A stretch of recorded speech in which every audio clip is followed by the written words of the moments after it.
If you had a checkbook and a pulse, I would work with you. You're just desperate to get clients on board because you're having to pay a mortgage and feed yourselves, and we had a young family. And then he actually said to me, I will destroy you and your business. It was quite terrifying. Yeah. And I didn't know how to stop it.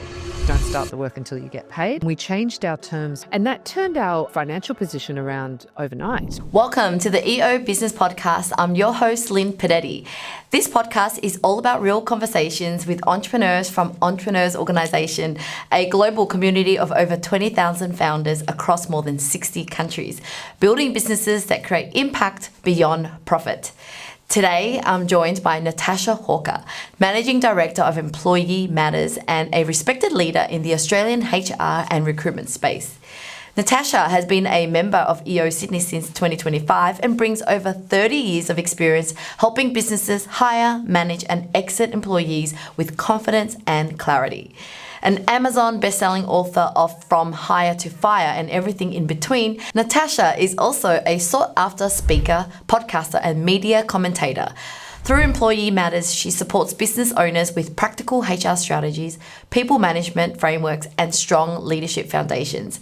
And more recently, she stepped into mentoring and advising entrepreneurs preparing for their next chapter. In this episode, Natasha shares her journey from banking and finance into entrepreneurship, the business lessons she learned early on, especially around client relationships and expectations, and why reputation, education, and continuous learning matter so deeply to her. We also talk about recruitment best practices, navigating difficult conversations, dual mentoring across generations, and her long-term vision to prepare her business for a successful exit while staying grounded in what matters most: family, integrity, and legacy.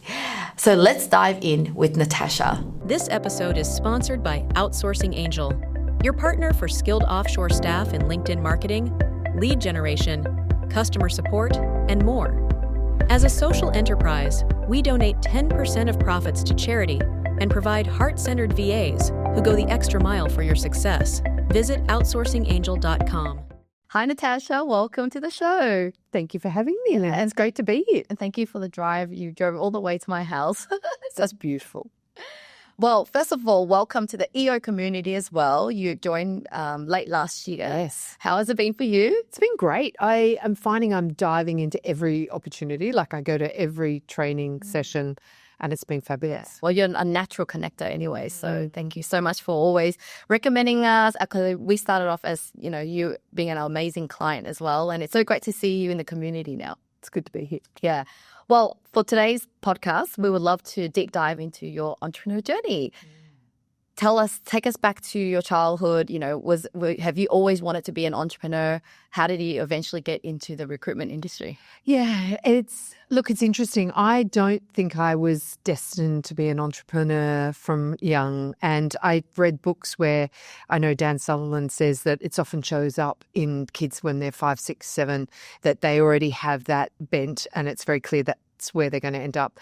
I was always a leader though. So I was school captain in primary school, school captain in high school. And so I think I had that in me. I was always a very hard worker. I always really wanted to do well. I mean, I started work as soon as I could, but if you asked whether I'd started businesses as a young person, the answer would be no. And in fact, if I reflect back truly, I had a friend who did run a recruitment business called Michelle, and I remember her telling me in Manly one night she was starting her own recruitment agency. And I have to say, Lynn, I was absolutely terrified for her. And I would have been about 25 at the time. So I don't know what changed, but about 40, I'd done a setup of a business for someone else, and then I decided there was a market there. And that was my switch into running my own business. So what were you doing? I mean, when you were younger, what career did you get involved? Yeah, I started in banking and finance because my dad was in it. I originally wanted to be a physiotherapist, completely different because I was a sport nut. I was a rep tennis player, so I was sort of leaning towards that way. So I started a career in banking and finance, working in dealing rooms when greed was good, all sorts of bad behaviour I saw in those late 80s, early 90s. And then I became a recruitment consultant for my sins, and I learned how not to run a business. It was very cutthroat. People survived days or weeks, and they were out the door because it was a very strong sales environment. And then I had my lucky break. I joined one of the big four, and that's where I think I learnt professional best practice and was able to provide, that's what I think I provide to our clients in a way that makes commercial sense to them. So I did about 12 years traveling the world, training people all over the world. I worked in India as a HR manager, so really broad experiences. Came back to Australia, newly married, newly pregnant. I got engaged after 3 weeks, but that's a whole other story. 3 babies in 3 years and realised no twins. I could not do that corporate career and have a family the way I wanted to have a family. And so that's when I started to do consulting for myself. And then through that, I worked out, actually, I think there's a business here. I'm going to become a HR recruitment business, which is how Employee Matters started and was born. And so what was that turning point where you're like, this is it, I'm going to be an entrepreneur, or was it a transition where you had a job and you were starting the recruitment business, or was it it was a great question. I actually started working for another business part-time, and that's how I funded the growth of my business. And the starting point was actually I did a government business plan. It was 56 pages. But I have to say it was really powerful in terms of making me think about the things that I needed to think about in order to start a business. So I ended up working that part-time gig for about 2 years, and then it was time to snip the umbilical cord and go all in on my business, because at that time I was building the business around it. And so you mentioned that you learned a lot about what not to do. So when you started Employee Matters, what were some of those lessons that you made sure that you were going to bring onto this new business? Yeah, early on, I remember our terms were, I think, 14 days. But I'd win a client and I was so excited I'd get started on the work, and no one would pay, or they wouldn't pay on time. But I still had to pay my team to do it. So a very early lesson for me was don't start the work until you get paid. And we changed our terms from 14 to 7 days payable in advance. And I can remember being quite terrified that that means a whole lot of clients wouldn't work with us. But you can't imagine how quickly people pay their bill when they have a pain point and you don't start until you get paid. And that turned our financial position around overnight, because it meant we started to become cash positive. The other big lesson for me, I think, was around, just understanding who you should work with and understanding what you need to know as business owners before you start a business. That sounds interesting. Do you want to explore a little bit more about? Yeah, I think the big reflection, and I didn't talk about this publicly for a really long time, and I think it was because I was a bit shameful of it, and also because it actually frightened me. So when I first started my business, Lynn, honestly, if you had a checkbook and a pulse, I would work with you. You know the desperation when you start. You're just desperate to get clients on board because you're having to pay a mortgage, and in our case we were, and feed yourselves, and we had a young family. And I was referred into a client through a friend. And so I thought that's good, or a partner. And I met this fellow, and you know when you instantly dislike someone? But I pushed that to the side because I thought I need the work. I can do the work. I'm very confident we'll do it very well. So I was chatting to him, and red flag number one was that he told me very proudly that he'd never worked with a woman before in his corporate career. It should have been number one flag. And then I told him my prices, and he thought they were not appropriate. And so he haggled, and rookie mistake number two, I said, all right, well, I'll halve my fee for your first recruitment. And then, but if we find you the two that you want, which I was confident we could do, then you pay me full price for the second one, which he agreed to. So no surprise, we went off and did what we do exceptionally well, found not one, but two people. So I billed him accordingly. Well, I don't know what was going on for him, but that set him off in a way that shocked and quite terrified me. So he started ringing me, abusing me, ringing, hanging up, sending vicious text messages. And probably, I started to get really worried. And he actually said to me, again, flag number three. I remember back he said to me during the sale when we were negotiating about money, he said, if you cross me, you'll know all about it. And I naively thought, well, if I'm not intending on crossing you because I'm a genuine good person, I'm going to do a good job. So that shouldn't be a problem. That was naive. Years before we've even started. Yeah. So you can see all the mistakes now in hindsight 14 years later. So then, so we started working, we finished the role, I invoiced him, he started abusing me. And then he actually said to me, I will destroy you and your business. And I had a fledgling business. I had 3 kids, 4 and under. We were very precarious from a financial position. It was quite terrifying. Yeah. And I didn't know how to stop it because I thought in my logical brain, I've done a good job. I've done what you asked me to do. I deserve to be paid for it. I don't know why I'm copying all this abuse. And I was chatting to a lawyer and she said to me, you know that if you put an AVO out on someone, they have to front up in front of the judge and explain why that AVO shouldn't go against them. I had no idea because thankfully I've never had that experience. I had no idea about that. So what I did was I threatened him. I said, if you don't cease and desist with all of your abuse, I will take an AVO out on you. And I knew that he had a business that was fast growth. I knew that negative publicity was not what he was going to want. And guess what? It all went very quiet. Now, obviously, we never got paid for that work, Lynn. And, you know, if I reflect back on it, it's pick clients that you're connected with, pick clients that you like, that you have shared values. Don't take clients on out of desperation because it typically ends badly, as it did with our situation. Do you think that you can spot all that early on, or is it sometimes we can still miss that because it's only when you start working? I think I intrinsically knew it. I didn't tell my husband and business partner at the time. And he said, if you'd told me that, I would have said no. And that would have been his view. But I think at that time I was feeling that desperation to make money. And so I thought I can manage that risk and still do a good job. But in hindsight, my husband was right. Yeah.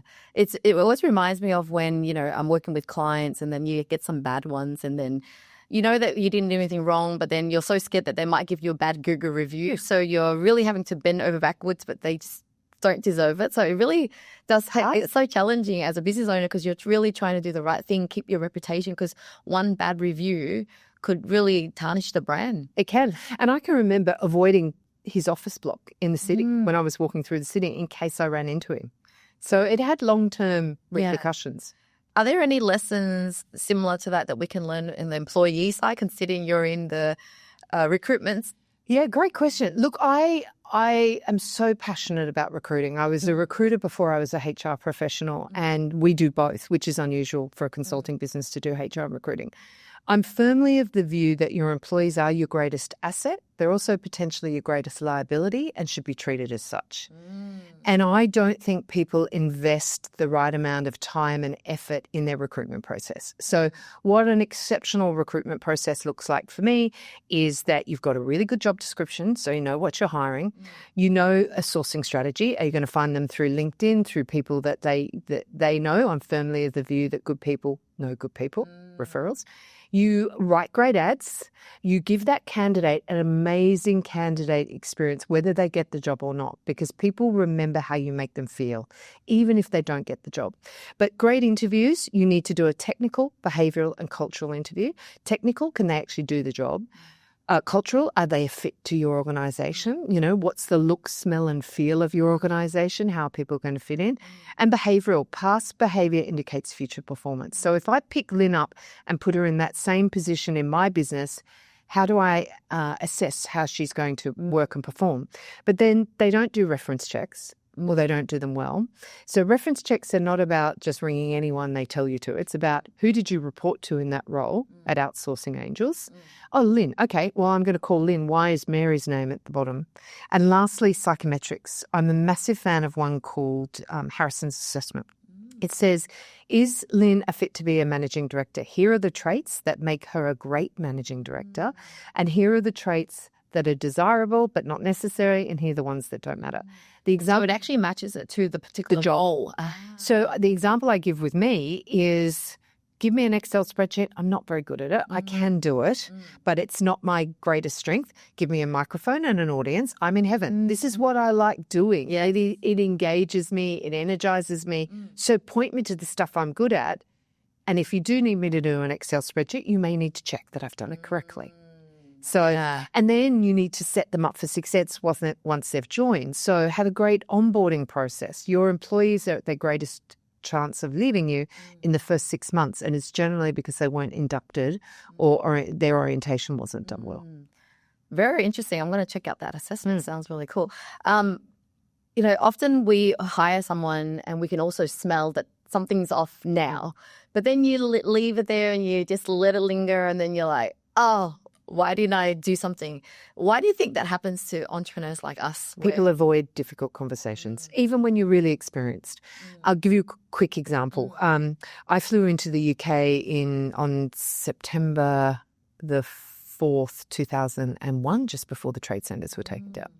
And I arrived in a new country, didn't know how to exit people, and the company that I was working for needed to let about 30 or 40 people go.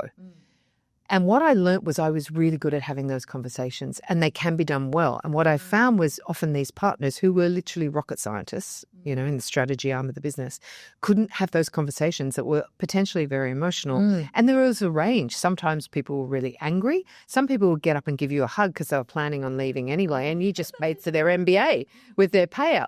So I think my advice to business owners is start the way you plan on finishing. And the best way to start is to speak to the individual and say, hey, Lim, super excited you've joined. Would it be okay with you if I give you what you're doing really well on a regular basis and talk to you about that, but also tell you where I think you need to improve? Would that be okay? And by the way, anytime you want to ask me a question, there is no dumb question. There's only dumb things when you don't ask a question. And that gives permission, and then people will take that feedback on much more comfortably. And it should never come as a surprise to someone if they're having that difficult conversation. Gotcha. Never should come as a surprise. And ideally, you want them to resign rather than actually. You should follow a formal process, and you need to. Otherwise, you're exposed in Australia under unfair dismissal legislation, which means you can get fines of up to 6 months' salary and or reinstatement. Or, you get them to a point and go, you know what, if you've given them so much feedback, they've already got the message things aren't going well, they're more likely to resign because there's less loss of face with a resignation than with a termination. That makes so much sense because it really does take all that initial conversation and ongoing relationship for you to be able to have that hard conversation. 'Cause they avoid it, so then when it comes to the crunches, it's too hard to confront. Yes. But, that whole thing of hire slow, fire fast actually works. And I think people, often we get called into organisations to do the tricky terminations where they really need to be careful. They've met their unfair dismissal test. That test was that dismissal harsh, unjust or unreasonable. And they've got some tests there. But we'll often say, well, how long has that person not been performing? And they'll go, 10 years. And I'm like, why have you got me in here 10 years later? Do you know what that's costing you? And I can tell you it's 34% of whatever you're paying them in a salary. So you want to make sure you've got them out the door as quickly as possible. So when you say fast, what time length are you thinking? You need to give someone the right orientation, the right training, and the right support to do that job well. And as part of that unfair dismissal test, have you provided sufficient training and resources to set them up for success? Most people take on average 6 months to learn a job, to be really good at it. Different, like if you're in serving tables in a cafe, maybe a couple of weeks, you should be able to do that well. But if you're a salesperson and your targets are $100,000 or $500,000 worth of sales a year, you're not going to have done that in the first 2 months. So it needs to be what's deemed reasonable. That makes so much sense. The other thing I just picked up is, you love to speak and you're very good at it. What did you do to craft all that skill set? Because, back in the days, I used to think that, you're just born that way. But I realized it's something that you learn, right? Well, I think there are people who are born that way. I always loved it. But I've done training too. So I've always loved it too. Yeah, I've always loved it. Dorothy and the Wizard of Oz in year 3, still one of my highlights. Anyway, no, I think the other big thing that I've done as a business owner, Lynn, and I would not be sitting here today if I hadn't, is I'm firmly of the view that education matters. And so very quickly when I started this business, I was really good at HR and recruitment then. I wasn't good at anything else. Like I didn't know how to run a business. I didn't know what a business was. Hadn't done economics at school. They had commerce now. They didn't have that when I was at school. And I hadn't really planned a career as a business owner. So I really knew very little. And that became very apparent to me very early on. So I started with a business coach, a guy called David Dugan, which, when I started my business, a classic example was I charged $50.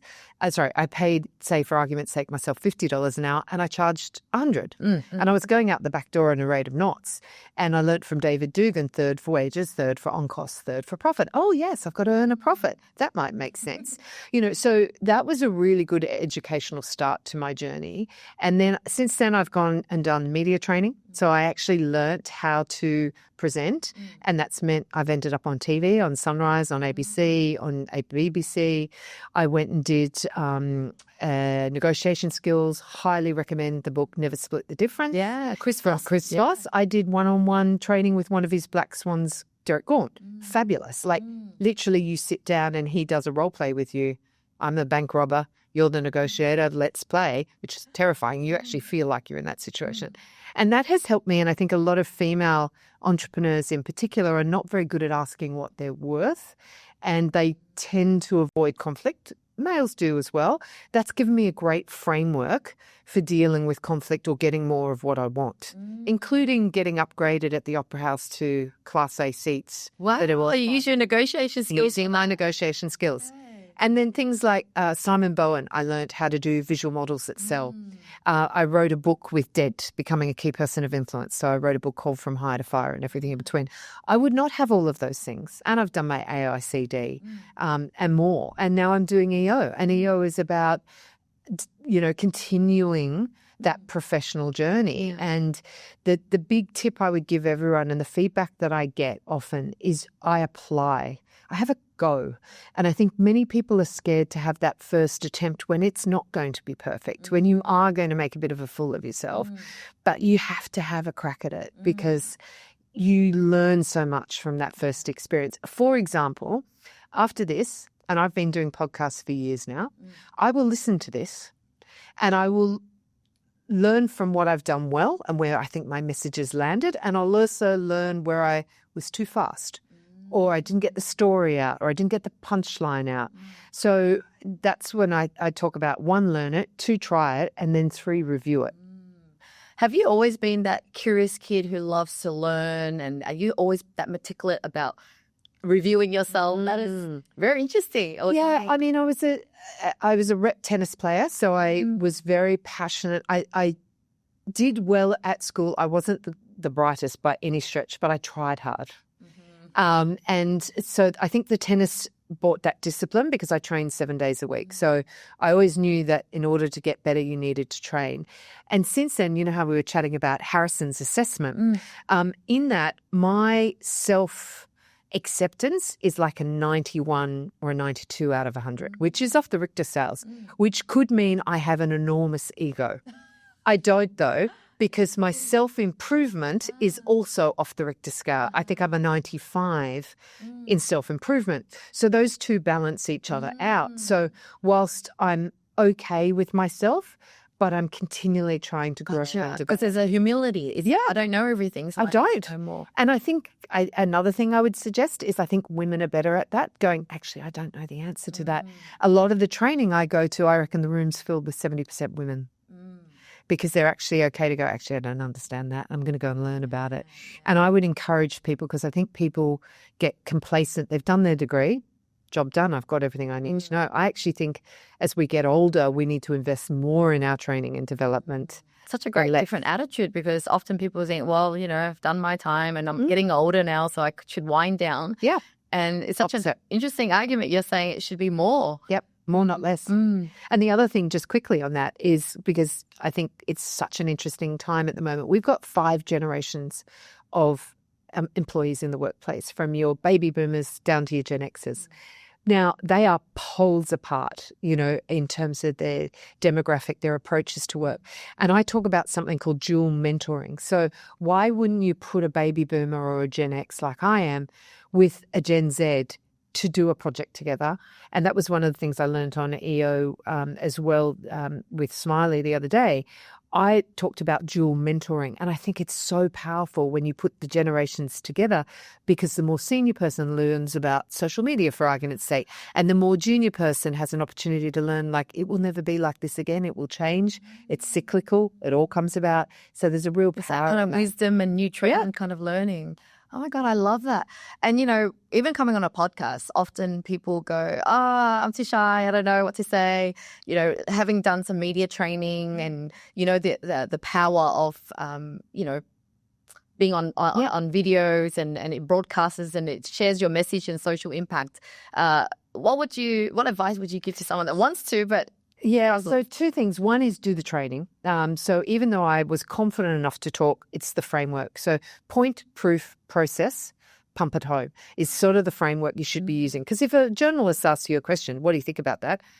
Is that right? And you just say yes, that's no use to the journalist. So you want to make the journalist look good. I did some great training with Anne Buchner, and she was amazing and helped me.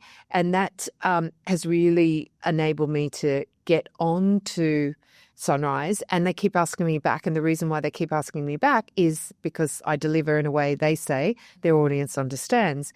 And then from that, we had a client ring us up, saw me on TV, rang in. We went through a discovery session, a plan session. He didn't even meet me. He just saw me on TV. He was worth $80,000 a year to us and signed for another year. So I talk about 3 minutes of TV for an $80,000 client. It's more than 3 minutes work, obviously. You've done your media training. I prepare my questions, my answers. You don't let me do that because you like to free flow. But I normally do that. And so when I show up, I'm ready to deliver. And my aim is to make them look good. So they ask me that. Yeah. And that makes a lot of sense, because if you understand it, then you feel even more confident because you're working from some sort of framework and it helps you to deliver. But ultimately, it's just about turning up, right? Yeah. There's nothing that you can take away from just turning up. The only way to be a great tennis player is just hit some balls. It's the same with media. You get better at it with practice. Like if I listen to probably my earlier stuff now, I'd probably cringe. Yeah, I have some of those. Luckily, it was my old surname. Yeah. You can't find it anymore. Now, go back to EO. What has it been like for you so far? I know you've joined lots of things or tried lots of things, and how is EO different to others? Look, I love the variety of the professional development. So if you think about doing AICD, it's very much AICD? Australian Company Directors course. So it's first time I'd done an exam and an assignment since I left uni. So it was a bit scary from that point of view. But it's a 4-day intensive about how to run a board, governance and risk and strategy. So I think from an EO perspective, what I'm loving is the breadth of education, the variety. For example, a couple of weeks ago, I learnt how to build an AI virtual board member. Brilliant. And we're testing that at the moment. And I'm not techie. You said that. You made a joke at the beginning. I often say there's a reason why I'm in HR and not IT. And my husband will vouch for that because I drive him nuts with, this is not working. Anyway, but with EO, to learn how to do that over lunchtime, and now we're testing it. We have an exec of my husband, business partner, and another guy, and we only know what we know. And building this board member out has been a revelation, because I can put a problem in there. It doesn't mean I have to take everything that board member says, which could be a combination of Warren Buffett's view on it or Oprah Winfrey's view on it. It was just awesome. But I've got a different perspective that may make me think differently. So that's brilliant. I'm loving my forum. I'm only just early days into my forum. We've done a mini retreat already. I'm excited. I think we do an overseas one. The big thing for me, and I'm crossing everything, and by the time this comes out, I'll probably know, I've applied to go to the US to do the EO Entrepreneurial Masters Program. And my understanding is that they get about 160 applications and 68 people get in. And so I put that application together over the weekend, and I'm crossing everything because that's going to help me achieve my 3-year strategy. And so that opportunity wouldn't be there if I wasn't doing EO. You impress me. You love to learn. I do. I do. It drives my husband nuts. So what is the future looking like, or what are some of your goals professionally or personally that's making you really want to learn all these things? And So from a personal perspective, I've got 3 kids who are 2 in jobs, 1 at uni, 1 in a full-time role, son doing year 12. So just to get them through, it's that lovely transition into adulthood when you start to enjoy your kids as adults. Personally, I'm now a squash player rather than a tennis player. I'd love to I've won the state championship for my age 2 out of the last 3 years. That's coming up again. And I've been to the Australian Championships twice now. Won one, didn't do so well last time. I'd like to get to another one. My Achilles heel or my Achilles knees are my knees. I've got some arthritis in my knees. So it's about managing my body and getting my body fit enough to get me through to. So I play this weekend, actually. I'm off to Cardiff this weekend to play in the Masters up there. From a professional's perspective, I want to exit my business in 3 years. So I'm getting it ready for sale. I've always done that since the beginning, but it's really fine-tuning it, getting me to the revenue numbers I need to get to the profit numbers I need to get to, so it's much more attractive. I've already been approached a number of times, and they think we're bigger than we are, which I think is really interesting from a profile perspective. And the other thing is I built a tool called Employee Metrics. Employee Metrics is a diagnostic tool that assesses a business for its current levels of HR compliance, risk and best practice. We won't work with anyone on a HR side of things unless we've done that first. And the reason for that, Lynn, is we are exposed to something called accessorial liability, which means if I was to come into your business, and you wouldn't do this, but you are underpaying your employees and I tell you and I continue to work for you, I am liable for fines from Fair Work, the same as you are. So this is a great look under the hood. Clients love it because they have a sort of an audit checklist of here's where we're doing well, here's where we need to improve, here are the recommendations, and then we move them on to a 12-month program of work. is it for sale already? No, but I want to take it out as a SaaS platform now for all those HR independent contractors who could never afford to build something like that, but I need to raise capital to do that. Oh, that's so exciting. Oh, what did your kids think about you as this mum that's like a go-getter? It's interesting. When we started the business, when they were kids, we bought a brass bell, which is an old recruitment game where you ring a brass bell every time you win a client. So when we used to ring that bell when they were in primary school, they'd all start cheering, going, yay, because they knew that meant we'd won a deal. I do remember all of them in, I think, year 5, they have to Google their mum, and this is like a long time ago now. And they're like, Mum, you've got so much more on you on Google than anyone else in my class. So that was impressive. I think now it's interesting. They don't know any different. My son was 14 months when we started this business. I think in some ways he probably doesn't want to start a business because he's seen how hard it is. Yeah. But I think secretly they're impressed. I think that my daughters in particular have come to speaking gigs that I do. They like to watch and come and meet people. My son isn't interested in that, but that's because mum's not cool when you're in year 12 at all. So that's, I think that's what they think of me. That's amazing. I love that.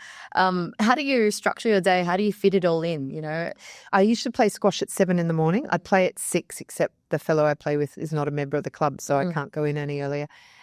It's amazing how much stress you can get out of your body at that time of the morning, whacking that ball, which really helps. I also work out of the gym a couple of mornings a week.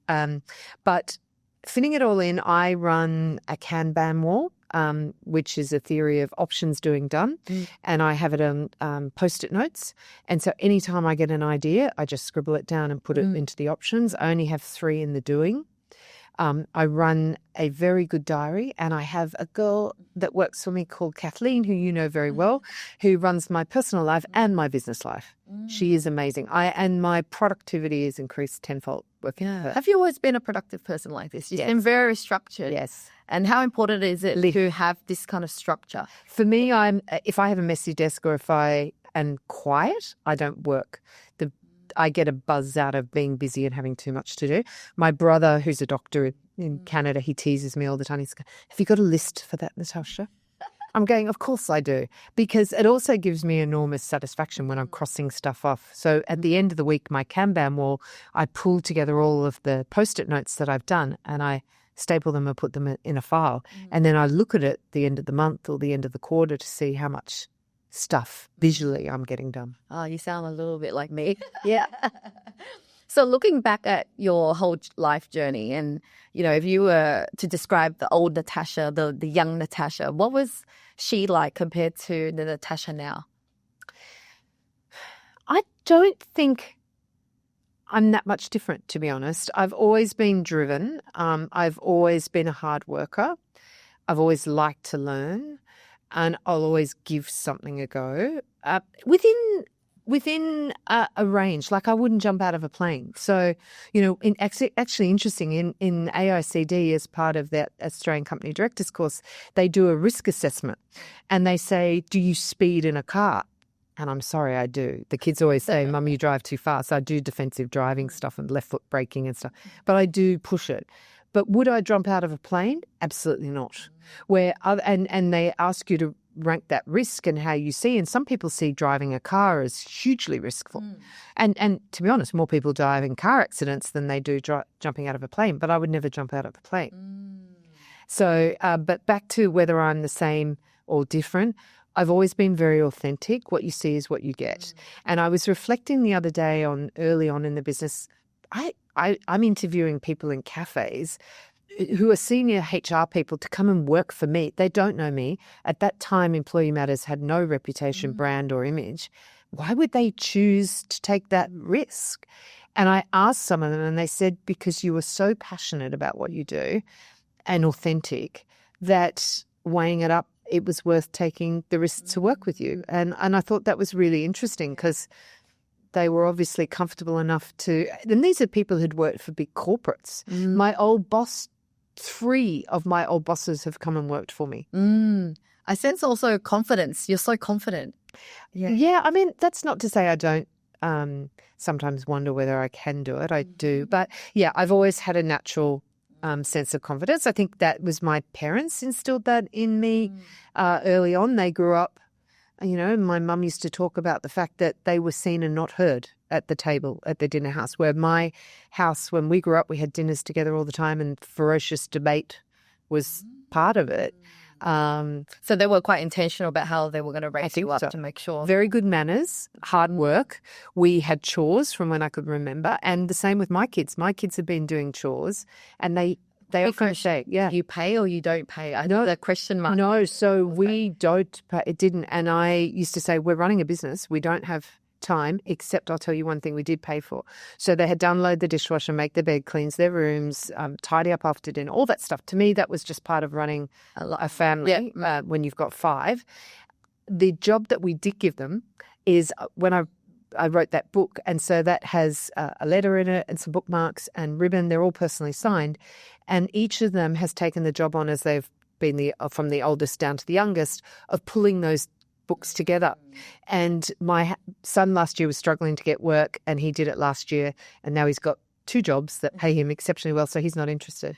So I've gone to Thea down the road, who is going to started work doing the books, and I think that's it's her first ever job. I've set her up with an what do they call the impact filter, which I learned from 10X Your Business on how to do the books well. And I pay her, and her mum's really excited and she's really excited. So I think giving kids jobs earlier, I think is really important. The reason why I'm asking is my 10-year-old son is just trying to pick his brain around what can he do to earn money, and I can't think of anything that I need from him. So I'm paying chores, but I've heard that it's not always a good idea. I wouldn't pay him. I'd get him to do a letter drop. This is what I did with my son when he was about the same age. Drop around, hi, my name's Fred. I'm 10 years old. I'm looking to earn some pocket money. I can take your bins out. I can water your garden. I can feed the cat. And we did that with a little photo of him and that. And they had to ring me, obviously, to get the details. And then I would go across and meet them if I didn't know them already. He ended up doing really well out of that. One of the families went away for 2 weeks, and he was getting, at 10, paid $50 a week to water the garden, do a few little odd jobs around the house, put the letters in. That was it. Really interesting. Well, you're also a lady full of wisdom. Well, this leads me to my last question I usually love to ask my guests, but I know you haven't changed, you've been that same person, but ultimately, what do you want others to remember Natasha for? Great question. I like to be known as a good person. Reputation matters to me. My Achilles heel would be I am still sensitive. Like I do that's a weakness for me, taking criticism. So I've had to work at that. I just want to be remembered as someone who started something from pretty much nothing, from the sale of our car, and did really well, worked really hard, did the hard yards, did the training, and got a great outcome. And still, while looking after my parents, raising a great family of human beings who will do good in the world, and playing squash and sport until I can't do it anymore. Oh, thank you so much, Natasha. That was a beautiful answer. So where do people find you? How do they connect with you? Yeah, best place would be on LinkedIn, Natasha Hawker, or on our website, which is employeematters.com.au, or you can read the book From Hire to Fire and everything in between. Awesome. Thank you, Natasha, for your time. I've learnt so much, and I know there's all these tools that I want to look back and try to download as well. So thank you again. My pleasure.